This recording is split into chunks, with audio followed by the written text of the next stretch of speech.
So this year, I went through, I think, my third midlife crisis.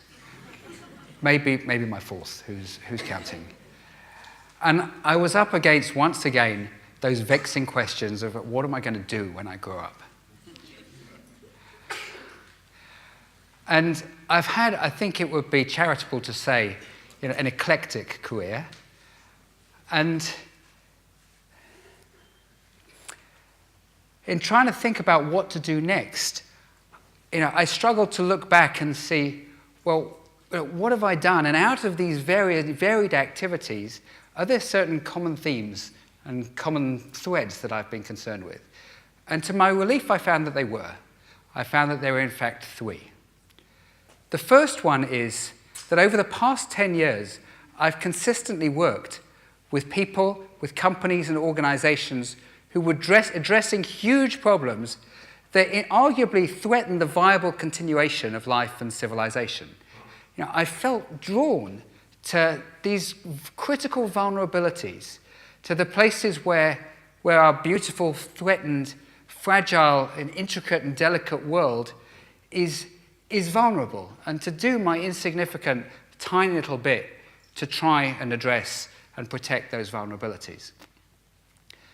The second thread is that for the last 25 years, I've quite consistently been studying Talmud. And in fact, for the last 21 years of those, with the same Talmud study partner, Reverberate. And during that time, I've been alternately exercised and engaged and inspired and frustrated and madly maddened by and madly in love with, but always involved with, this gargantuan megatext, which is the core of Judaism and Jewish learning. And it really is, on a good day at least, what gets me up in the morning and what keeps me up thinking late at night. And the third common thing is that for the last 20 years, I've been consistently married. In fact, consistently to the same woman, as it happens. And of course, I've been, a father to the same kids, only somewhat more of them. So what this talk is about how those three strands interweave with one another and I think properly strengthen one another. In addition to working with technologies that could help us transition to a more sustainable world, I've also been trying to seek for the wisdom that can help us make those transitions also. Wisdom about the ways that we live and act towards the natural world, which are implicated in the problems that we face. And I found it more than anywhere here. This is Talmud Tractate Ta'anit, which is the tractate of the Babylonian Talmud, which deals more than any other one with how we interact with the natural world and its resources. What I've learned from here is the extraordinary insistence of this text on our interconnectedness with everything in the natural world. Now, the Talmud presents a vision where our words, our deeds, our prayers, everything that we say and do is inextricably interconnected with all natural systems and phenomena.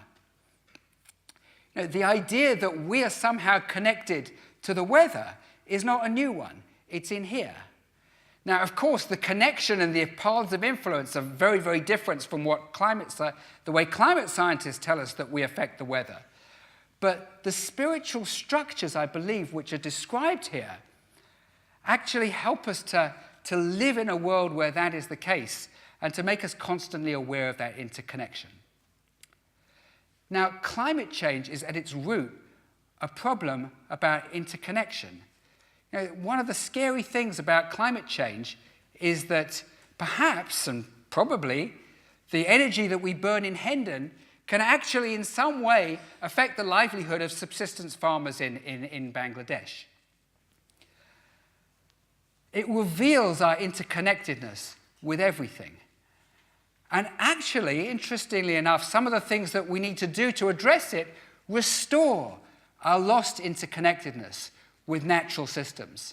Let me just give you one example of what I mean by that from the world I live and work in, the world of solar energy.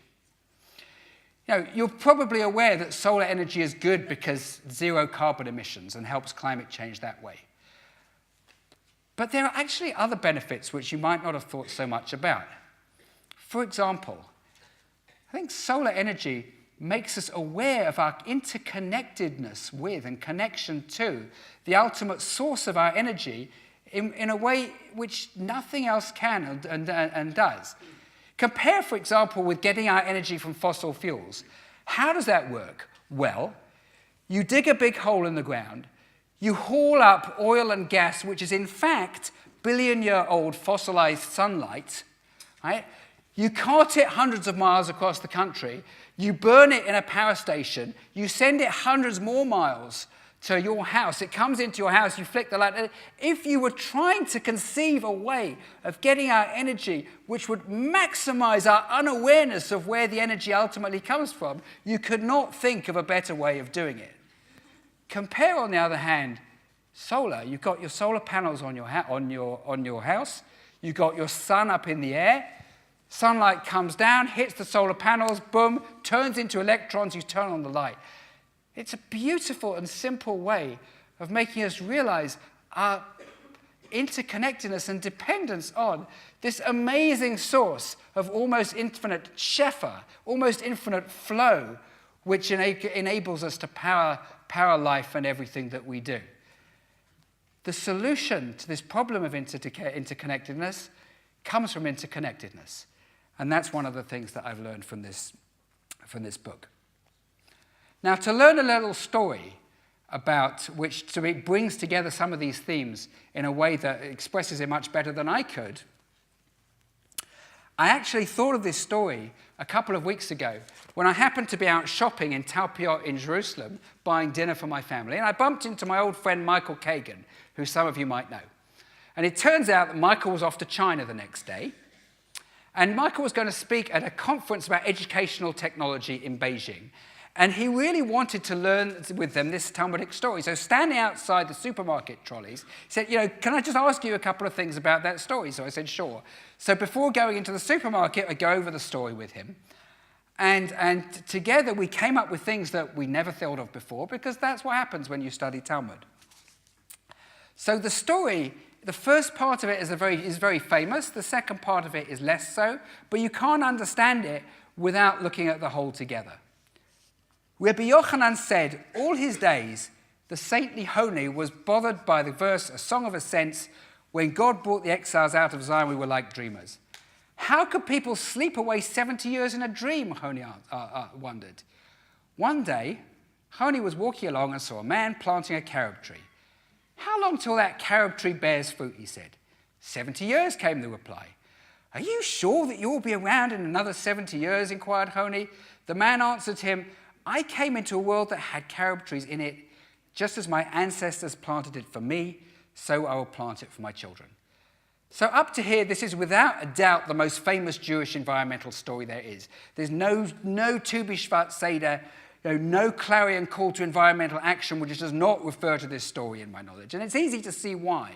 Because the carob tree planters replied to Honi, it's a powerful statement of environmental responsibility across the generations. Tree planting binds together the past and the future. The man feels that he has to repay his gratitude to his forebears by paying forward deeds of compassion to his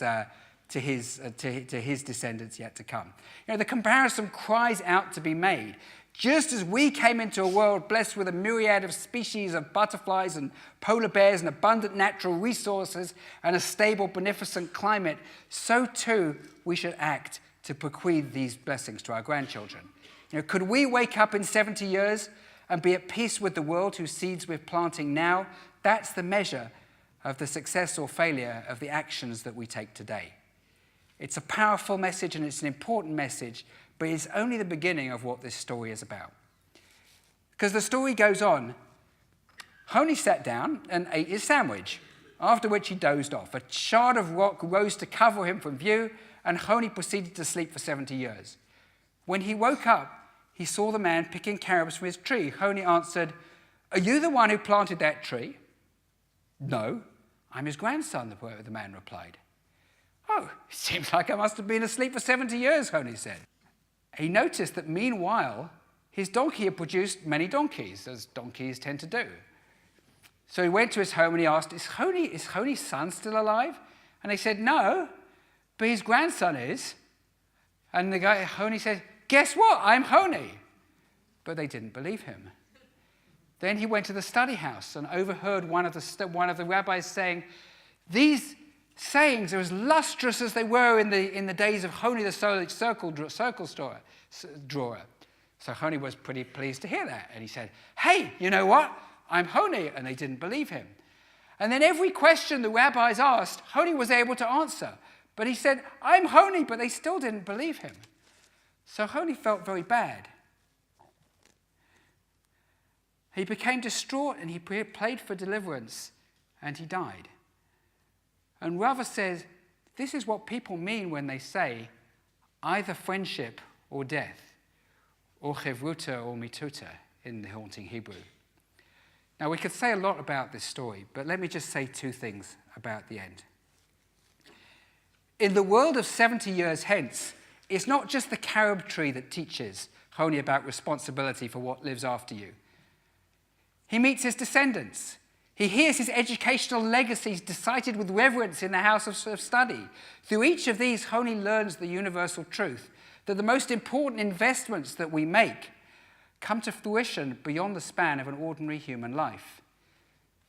The Talmud does not apparently recognize a separate category of objects in the world that are environmental, polar bears, butterflies, redwoods, carob trees, and so on, with unique rules covering their treatment. Rather, it teaches a truth about long-term sustainability that resonates across these three core fields of natural world, family, and Torah, which happen to be those three threads that I identified at the beginning.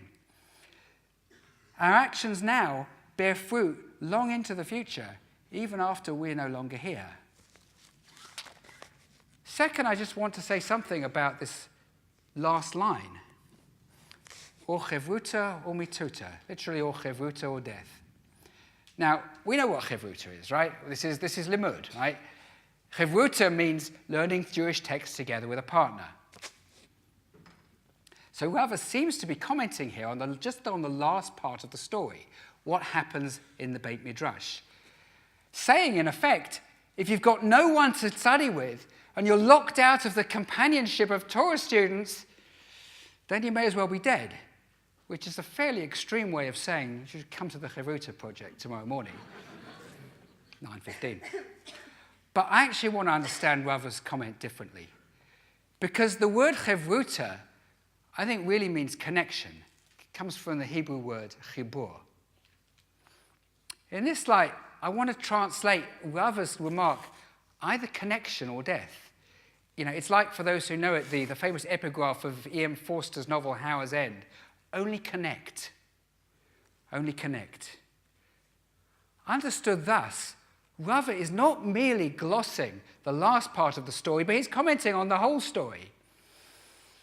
He's saying Honi's tragic and painful inability to re-establish connectedness with the life process of the world around him is a sort of a death sentence. Read in this way, Rava's statement is almost a biological truism. Either an organism is connected to some supporting ecosystem, or it cannot survive. So Michael came back from Beijing, and I asked him how it was, and he said, it was amazing. He said, the Chinese were blown away by this story, he said. They came up to me afterwards and said, we need this wisdom. We need this reorientation to know how we can deal with the pestilential pollution which is overwhelming our cities. How we can deal with the selfishness and the nowism and the short-sightedness which is overwhelming our ecosystems and threatening our children's future. And we need this wisdom that you have. And it's also making us go back to our wisdom, they said, because we have this wisdom in Confucianism, but we never thought of looking for it before. And it made me think two things. It made me think something about the nature of interconnectedness, and it made me think something about, well, what really matters and what's really lasting in the things that we do. As far as the the interconnectedness goes. Interconnectedness can perhaps damage people halfway across the world, but interconnectedness can also mean that I'm standing outside the supermarket in Talpiot studying a piece of Talmud with my friends, and 2 days later it's being repeated in Beijing to a bunch of Chinese educators who are possibly going to repeat it to their students for generations to come. You never know. I mean, I ask myself, is it my solar work or is it studying this which is going to make the difference? And you never know, because it's going to take 70 years to tell what really makes the difference. But I do believe that if we invest today in protecting the natural world, and if we're blessed to raise families, and if we're able to learn and teach and transmission what we can of this, of the Talmud, and of the Torah, and of our Jewish tradition, then we will, I believe, affect the world and change the world beyond us, beyond our lifetimes, in ways which we can't possibly imagine. Thank you very much for listening.